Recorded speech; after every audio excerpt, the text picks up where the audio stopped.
You want to know the real secret to success? Shut up. That's it. That's the secret everyone's looking for. Stop talking, stop posting, stop explaining, stop defending. Stop seeking validation from people who couldn't build what you're trying to build, even if you gave them the blueprint. I know that sounds harsh. I know it goes against everything you've been taught.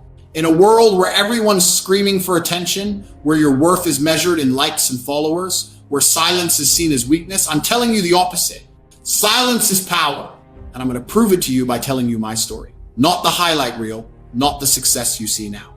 But the real story, the pain, the mistakes, the moment I realized I was sabotaging myself by caring what people thought. This is about the day I stopped explaining myself and started becoming someone who didn't need to.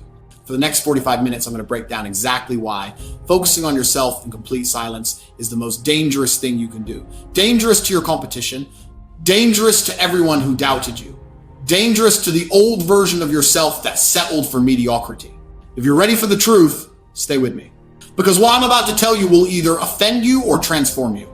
Let me take you back to a version of Andrew Tate you didn't see on social media. I was broke, and I don't mean had to budget broke. I mean looking at the coins in my pocket trying to figure out if I had enough for food broke. Living in conditions that would make most men quit and go running back to a safe job. But here's what made it worse, the noise. Everyone had an opinion about my life, family members telling me to be realistic, friends laughing at my ambitions behind my back, people who claimed they supported me but secretly hoped I'd fail so they could feel better about their own mediocrity. And the worst part, I cared. I actually cared what these people thought. People who hadn't accomplished anything I wanted to accomplish. People who were comfortable being average. People who traded their dreams for stability and then had the audacity to tell me I was crazy for refusing to do the same. I would spend hours trying to explain my vision, trying to make them understand why I was willing to suffer now for freedom later, trying to convince them that I wasn't delusional, that I saw something they couldn't see. Every conversation was a battle. Every family gathering was an interrogation. Every phone call was someone questioning my decisions. And here's what I didn't realize at the time. Every second I spent defending my dreams was a second I wasn't building them. I was so desperate for validation that I was giving my power away to people who didn't deserve it. I was handing my energy to people who weren't even playing the same game. The people with jobs they hated were telling me how to build a business. People in relationships that made them miserable were giving me advice about loyalty. The people who gave up on their dreams were explaining why mine wouldn't work. And I was listening. That was my first mistake. But it wouldn't be my last. So I started trying. I mean, really trying. I was training, I was grinding, I was working on building something, but I was also doing something stupid. I was announcing every move. Every small win, I shared it. Every plan, I broadcast it. Every goal, I told everyone about it. Why? Because I needed them to see I wasn't crazy. I needed proof that I was making progress. I needed validation that I was on the right path. And you know what happened? Nothing changed. Actually, that's not true. Things got worse. Because every time I shared a plan, people would find reasons why it wouldn't work. Every time I celebrated a small victory, someone would minimize it. Every time I set a new goal, I'd watch their faces, the doubt, the skepticism, the subtle eye rolls. I was bleeding energy. I'd get into arguments with people who weren't even doing anything with their lives. I'd waste hours explaining myself to people whose opinions literally did not matter. I'd lose sleep thinking about what they thought about me.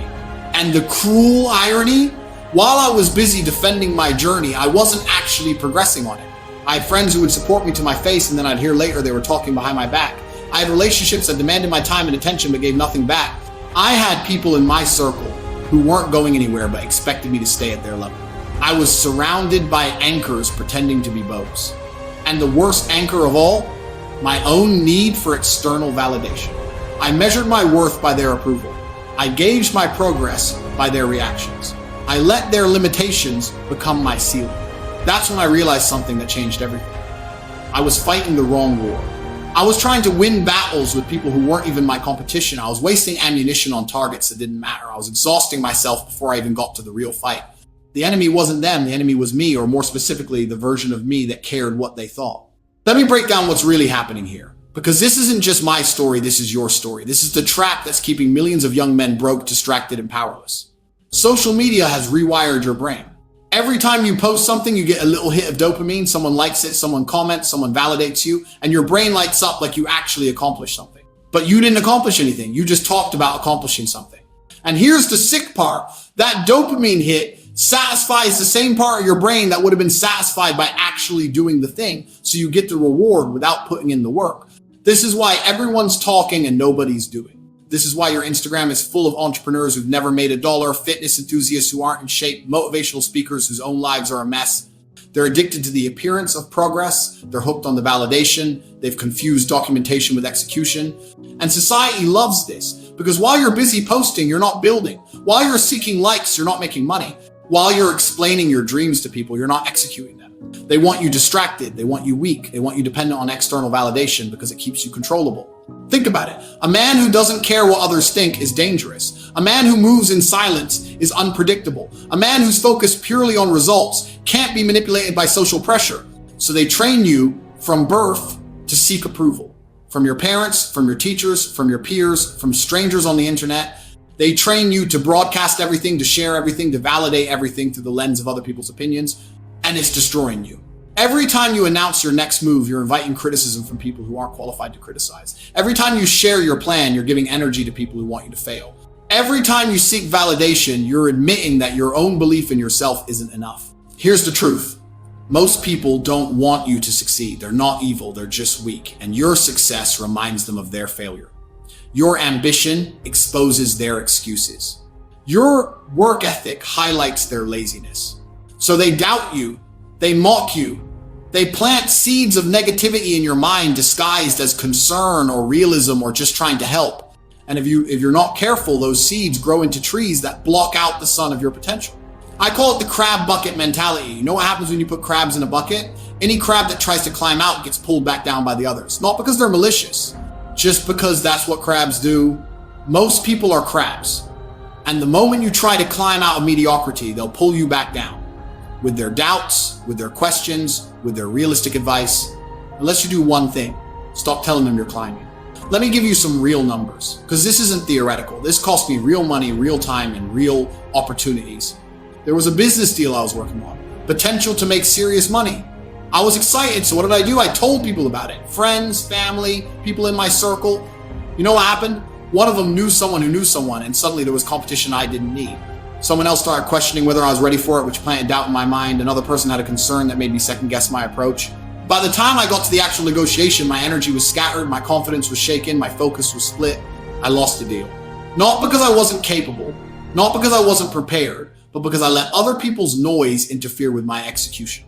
That's what happens when you operate with an audience. You start performing instead of executing. You start worrying about how things look instead of how things work. You start making decisions based on optics rather than outcome. And it costs you. It costs you money. It costs you time. It costs you opportunities. It costs you your edge. Let me break down the invisible tax you're paying for caring what people think. How many hours a day do you spend on social media? Not just posting, but consuming, watching other people's lives, comparing yourself, getting triggered by their opinions, arguing with strangers. Those hours add up. That's time you could have spent building skills, making money, or improving yourself. Every time you share something, you open yourself up to feedback, good and bad. And both drain you. Good feedback gives you that dopamine hit I mentioned, which tricks your brain into thinking you've accomplished something. Bad feedback triggers your ego, makes you defensive, wastes your emotional energy on people who don't matter. Every notification, every comment, every message is a distraction. You think you're multitasking, but science proves multitasking is a myth. Every context switch costs you mental energy and momentum. You're not focused, you're fractured. This is the big one. The people you keep around shape your reality. If you're surrounded by people who don't support your vision, you're swimming upstream every single day. You're constantly fighting resistance instead of building momentum. And most people don't even realize their closest relationships are their biggest obstacles. I had friends I'd known for years, good people, but they weren't going where I was going. And every time I spent time with them, I'd leave feeling drained. Not because they were bad people, but because we were operating on different frequencies. They wanted to talk about sports, parties, drama. I wanted to talk about business, discipline, strategy. They thought I was becoming too serious. I knew I was becoming too focused for their level, but I kept them around because I didn't want to be alone, because I was scared of cutting people off, because I confused loyalty with stupidity. And it cost me. It cost me months of momentum. It cost me mental clarity. It cost me progress. Here's what nobody tells you about success. It requires subtraction before addition. You have to subtract the wrong people before you can add the right opportunities. You have to subtract the distractions before you can add the focus. You have to subtract the need for validation before you can add genuine confidence. Most people aren't willing to do the subtraction. They want to add success on top of their current lifestyle. They want to build an empire while maintaining the same friends, the same habits, the same mindset. It doesn't work that way. The modern attention economy is designed to keep you poor. Your attention is the most valuable resource you have, and every company, every platform, every person wants a piece of it. They're mining your focus like it's gold, and you're letting them for free. Every time you scroll, they win. Every time you post seeking validation, they win. Every time you check your phone, they win. And you lose time, you lose focus, you lose your edge. Think about it. The most powerful men in the world, the billionaires, the empire builders, the real players, how many of them are constantly on social media? How many of them are announcing every move? How many of them are seeking validation from strangers? None of them. Because they understand something you're about to learn. Your attention is worth millions, and you're giving it away for free. There was a specific day. I remember it clearly because it was the day everything changed. I was sitting in this tiny apartment looking at my bank account, and I had this moment of absolute clarity. Not motivation, not inspiration, clarity. I was 1 year away from being exactly where I didn't want to be. 1 year from having to admit that maybe they were right, maybe I was delusional, maybe I should have just gotten a normal job and lived a normal life. And I felt something I hadn't felt in a long time. Fear. Not fear of failure. I'd failed plenty of times. But fear of mediocrity. Fear of looking back at my life and realizing I'd wasted it, caring what other people thought. Fear of being 40 years old with a list of excuses instead of a list of accomplishments. In that moment, I had to make a choice, and it wasn't the choice people think. It wasn't work harder or stay positive or any of that surface level garbage. The choice was deeper than that. I had to choose between my ego and my evolution. My ego wanted to keep explaining myself, keep defending my choices, keep trying to prove people wrong, keep seeking validation. My evolution required something different. It required me to stop caring, to stop explaining, to stop performing, to go completely internal. And that terrified me because going internal meant isolation. It meant cutting people off. It meant disappearing. It meant being alone with my thoughts, my doubts, my fears. It meant no one would see me struggling. No one would cheer me on. No one would validate my progress. I'd be completely alone in the darkness, working on something no one believed in with no guarantee it would work. But here's what I realized. I was already alone. All those people I was trying to impress, they weren't helping me build anything. All that validation I was seeking, it wasn't making me stronger. All that explaining I was doing, it wasn't changing anyone's mind. I was performing for an audience that didn't matter, seeking approval from judges who weren't qualified, fighting battles that didn't need to be fought. I was exhausting myself in the lobby while the real game was happening somewhere else. So I made a decision that day, a decision that would change everything. I decided to disappear, not physically, but mentally, socially, digitally. I decided to stop explaining myself to anyone, to cut off everyone who wasn't adding value to my life, to go completely dark on social media, to build in absolute silence. And I decided that I wouldn't come back until I had something undeniable to show. The fear of isolation versus the fear of mediocrity. I chose isolation because at least isolation was temporary. Mediocrity was forever. The first thing I did was delete social media. Not deactivate, delete. Gone. No way to check it even if I wanted to. Then I started cutting people off. Not with drama, not with explanations. I just stopped being available. Stopped answering calls from people who only called to gossip. Stopped going to events where nothing productive happened. Stopped maintaining relationships that gave me nothing but took everything.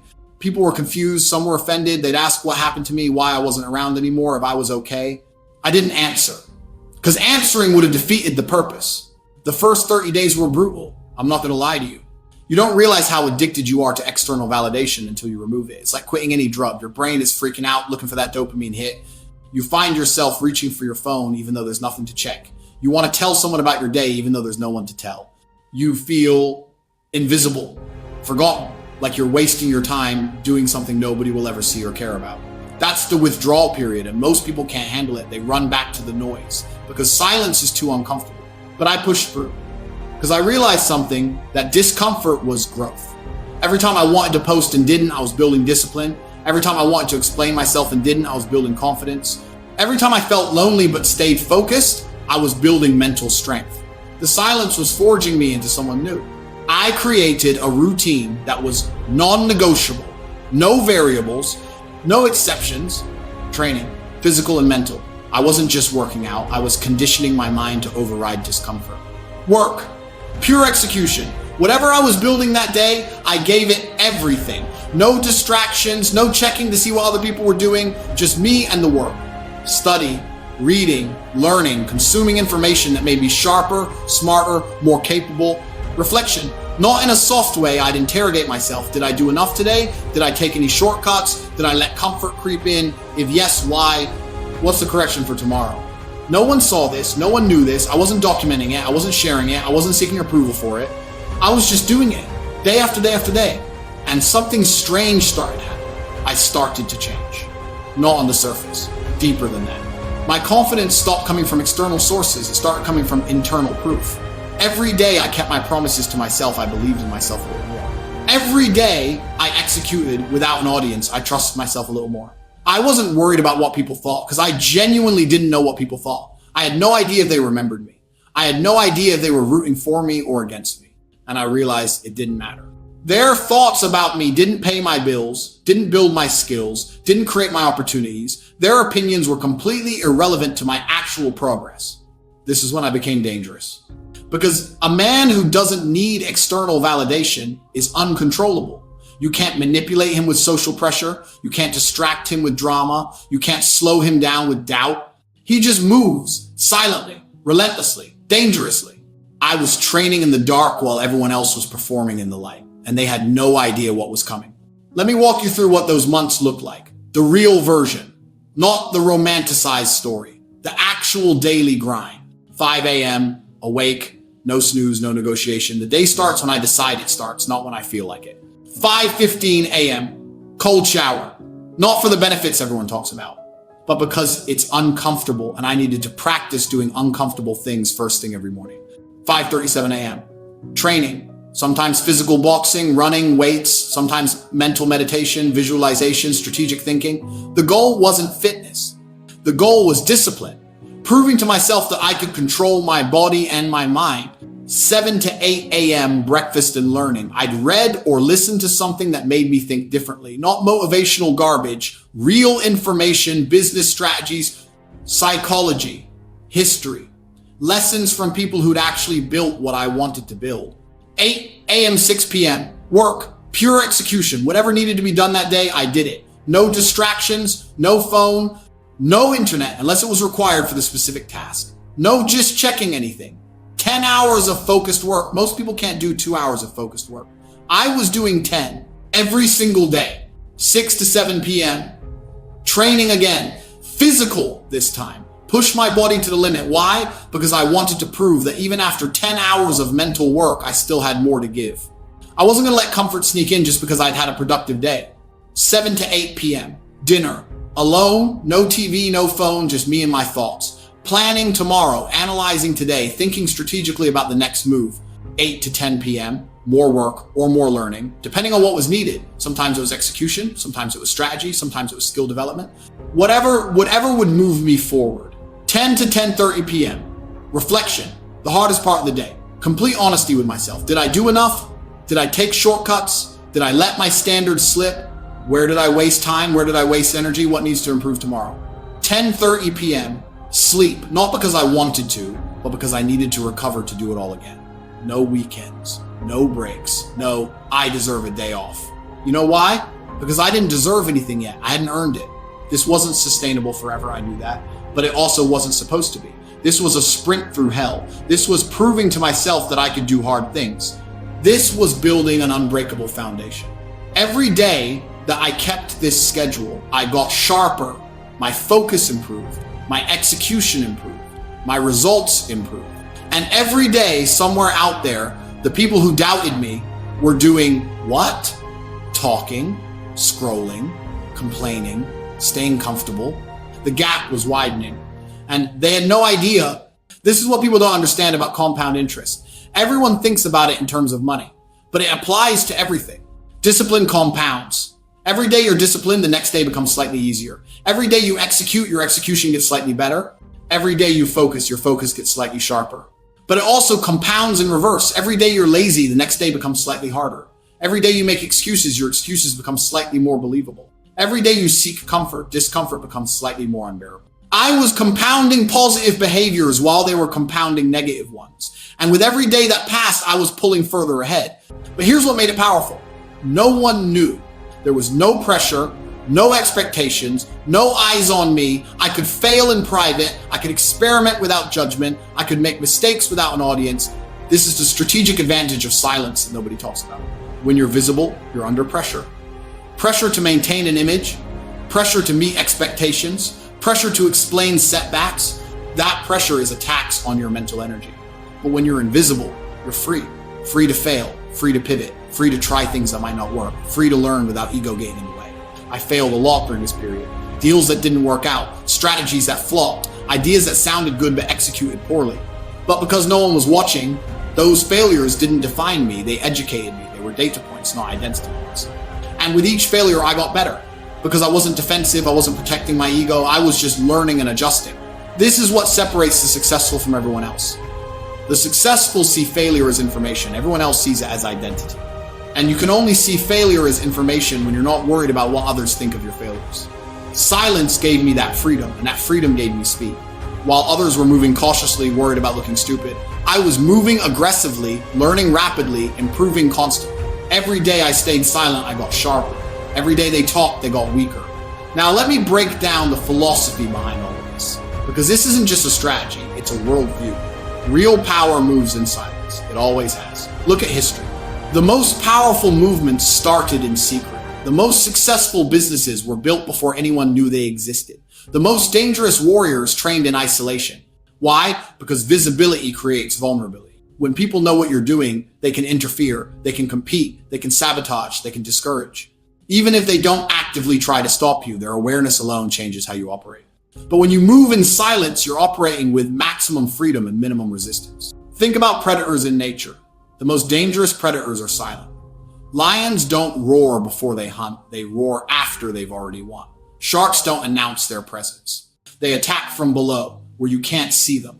The prey are loud. The predators are silent. So ask yourself, are you a predator or prey?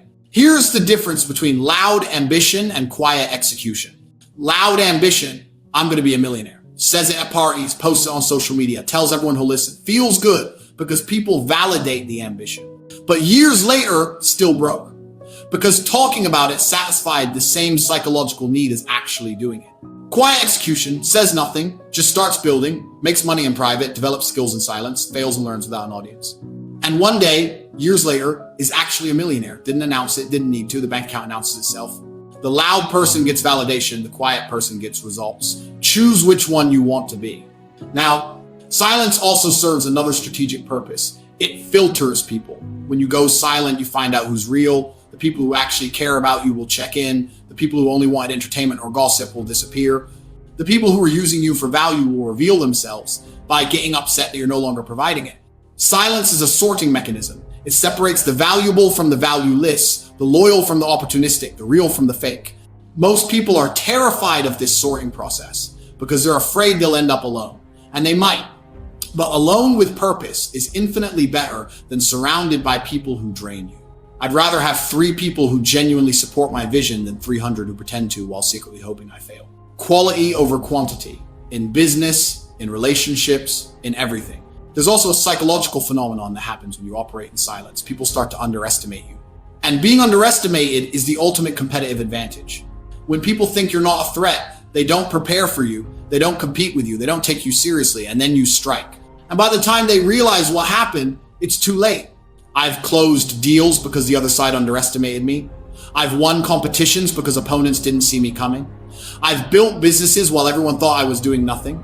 Being underestimated is better than being overestimated, because when you're overestimated, people are ready for you. When you're underestimated, you have the element of surprise. Let me also address the scientific backing for why talking about goals prevents you from achieving them. This isn't motivational philosophy, this is neuroscience. When you tell someone about a goal, your brain experiences something called social reality. Essentially, your brain treats the social acknowledgement of the goal as partial completion of the goal. You get a hit of dopamine, you feel good, your brain registers progress even though no actual progress has been made. This satisfies your psychological need for achievement without requiring actual achievement. So your motivation to actually do the thing decreases because you already received some of the psychological reward. This is why people who constantly talk about their goals rarely achieve them. They're satisfying the need prematurely. They're eating the dessert before cooking the meal. But when you keep your goals to yourself, you only get the psychological reward when you actually achieve them. So your brain stays hungry, your motivation stays high, your focus stays sharp. Silence isn't just a strategy. It's a psychological optimization tool. The warrior mindset is train in the dark, perform in the light. Nobody needs to see you preparing. They only need to see you winning. Your training is private, your failures are private, your struggle is private, but your victory is public. This creates a mystique. People see the result but don't understand the process. They think you got lucky. They think it was easy for you. They think you're naturally gifted. They don't see the years of silent grinding. They don't see the failures you overcame in private. They don't see the discipline you built when no one was watching. And that's exactly how it should be. Because the process is yours, the result is theirs to witness. Silence isn't weakness. Silence is weaponized focus. When you stop talking, you start doing. When you stop explaining, you start executing. When you stop seeking validation, you start building genuine confidence. Silence is the crucible where average men become dangerous men. Now let's get practical, because philosophy without execution is just mental masturbation. Here's how you actually implement the silence strategy in your life, starting today. Step 1, the digital detox. Delete social media. I don't mean take a break, I mean delete it. If you're not strong enough to delete it, at least remove it from your phone. Make it difficult to access the argument you're about to make, but I need it for business. No, you don't. You think you do because you've been conditioned to think that. But the most successful people I know barely touch social media, or they have someone else manage it. If you absolutely must have it for business, set specific times twice a day, 15 minutes each. Post what you need to post and get out. No scrolling, no checking likes, no reading comments. Treat it like a business tool, not an entertainment platform. Step 2, the relationship audit. Make a list of everyone in your life, everyone. Friends, family, acquaintances, business contacts, everyone. Now, next to each name, write one of 3 letters. A, this person adds value to my life, they support my vision, challenge me to be better, or provide genuine value.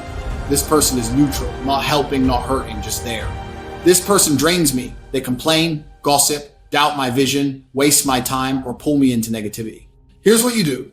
A's, keep them close. Invest in these relationships. These are your people. B's, natural distance. Don't cut them off, but don't invest energy either. Let these relationships fade naturally. C's, cut them off immediately. No explanation needed. Just stop being available. This is going to be hard. Some C's will be people you've known for years. Some might be family, but here's the truth. You cannot build an empire while carrying anchors. Your loyalty should be to your future, not to people who aren't going there with you. Step 3, the silence protocol. Stop announcing your plans, period. When someone asks what you're up to, you have 3 acceptable responses. Working on something, staying busy, focusing on myself. That's it. No details, no explanations, no selling them on your vision. If they push for more information, that tells you something about them. Real ones respect your privacy. Crabs try to pull you back into the bucket by forcing you to explain yourself. Step 4, the focus environment. Create a physical environment that supports silence and focus. Your phone shouldn't be in your bedroom. Your workspace shouldn't have distractions. Your living space shouldn't be filled with people who break your concentration. I don't care if you live with roommates or family. Find a corner, find a time, find a way to create space where you can work without interruption.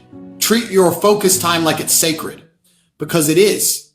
This is where empires are built. This is where transformation happens. This is where the old you dies and the new you is born. No one gets access to this time. Not friends, not family, not entertainment, nothing. Step 5, the daily discipline stack. Here's your non-negotiable daily routine. Wake up early. Before the world starts demanding your attention, use this time to build yourself. Train your body, train your mind, set your intention for the day. Work blocks. Minimum 4 hours of deep work, no phone, no internet unless required, no distractions, just you and the task. If you can do 4, push for 6. If you can do 6, push for 8. Find your limit and then exceed it. Physical training, every single day, no exceptions, even if it's just 30 minutes. This isn't about fitness, this is about discipline. This is about proving you can control your body even when your mind wants to quit. Evening reflection, 15 minutes before bed. Review your day. Were you disciplined? Where did you waste time? Where did you waste energy? What improves tomorrow?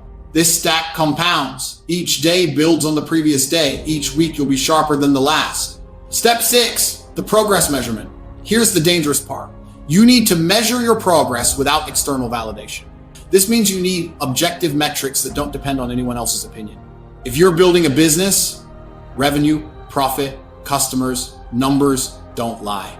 If you're developing skills, tests, certifications, measurable improvements, can you do today what you couldn't do last month? If you're improving your body, strength numbers, body composition, endurance metrics, quantifiable data, you need proof that you're progressing. But that proof is for you, not for social media. You need to know in private that you're moving forward. This is how you build genuine confidence, not from likes, not from validation, but from undeniable evidence that you're improving. Step 7, dealing with loneliness. Let's address this because it's the thing that breaks most people. Going silent means going alone, at least for a while. And loneliness is going to hit you hard. You're going to want to reach out. You're going to want to share your progress. You're going to want someone to tell you you're doing the right thing. Don't sit with the loneliness. Feel it, understand it, and then use it. Loneliness is clarity in disguise. When you're alone, you see yourself clearly. You can't hide behind other people's opinions. You can't distract yourself with social validation. You're forced to confront who you really are and who you're becoming. This is where growth happens, in the loneliness, in the silence, in the moments when no one's watching and you still show up. Being alone doesn't mean being lonely. It means being focused. It means being intentional. It means being in control. There's a difference between isolation and strategic solitude. Isolation is hiding. Strategic solitude is building. You're not running away from people. You're running toward your potential. And right now, your potential requires space that most people can't respect and won't understand. Step 8, the reemergence strategy. Here's the final piece. You don't stay silent forever. You stay silent until you have something undeniable to show, until your results speak louder than your words ever could. How do you know when that moment is? When you no longer feel the need to prove anything to anyone. When your success is so obvious that explanation is unnecessary. When people come to you instead of you going to them. That's when you reemerge, not to brag, not to say I told you so, but simply to exist at a level that commands respect. And when you do reemerge, you'll notice something. The people who doubted you will pretend they always believed in you. The people who mocked you will suddenly want to be associated with you. The people who dismissed you will now seek your advice. Don't be bitter. Don't gloat. Just observe. This is human nature. People respect results. They don't respect potential. They don't respect plans. They respect execution. And now you've executed. Now you've proven yourself. Not to them, to yourself. But they benefit from your proof because now they can see what's possible. So what happened when I finally came back? I'll tell you exactly what happened. I'd been gone for months, silent, invisible, working in complete isolation. And when I finally reemerged, I was different. Not just in what I had accomplished, but in who I'd become. I'd built something real, made money, developed skills, created opportunities. But more than that, I'd transformed mentally. I no longer cared if people believed in me. I no longer needed validation. I no longer felt compelled to explain myself. I had proof, internal proof, the kind of proof that doesn't need an audience. When people saw me again, they were confused at first. They'd expected me to fail. They'd expected me to come back defeated, ready to admit I should have listened to them. Instead, I came back sharper, stronger, more successful than when I left.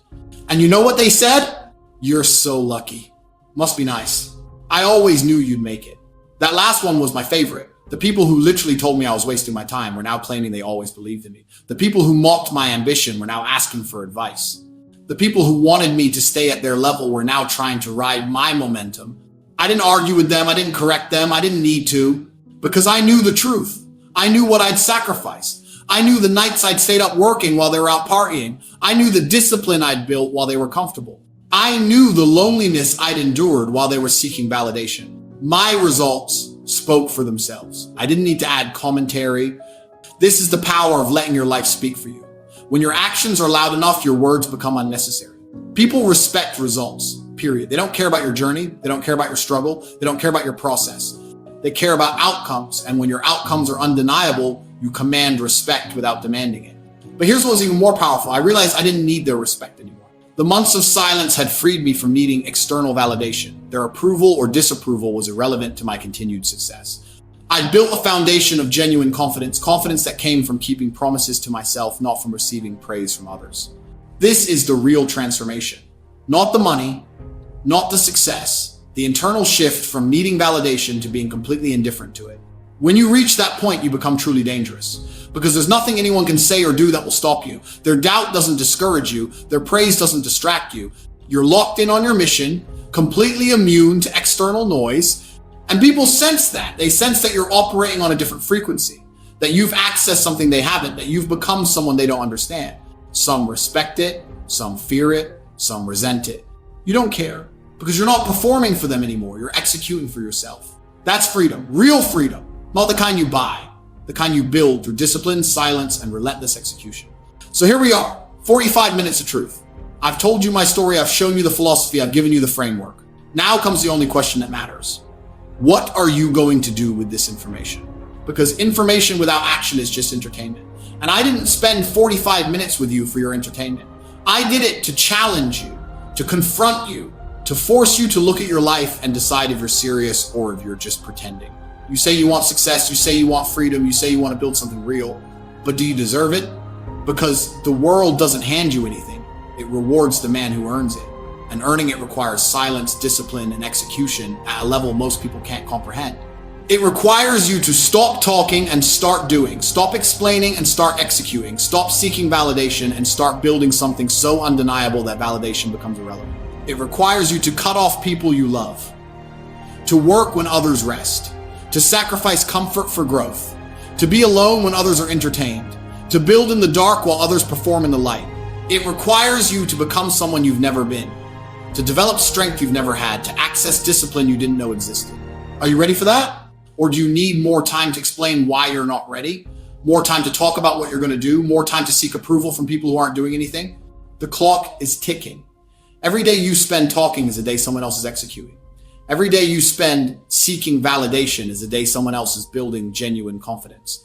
Every day you stay visible is a day someone else is training in the shadows, getting ready to surpass you. So what's it going to be?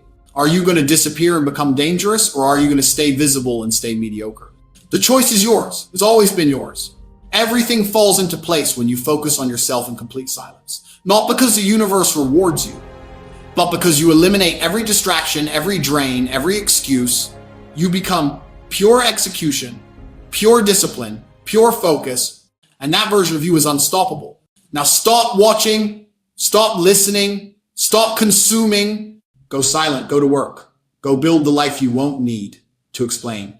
And when you come back, make sure you come back with results that speak louder than any words you could have said. I'll see you on the other side.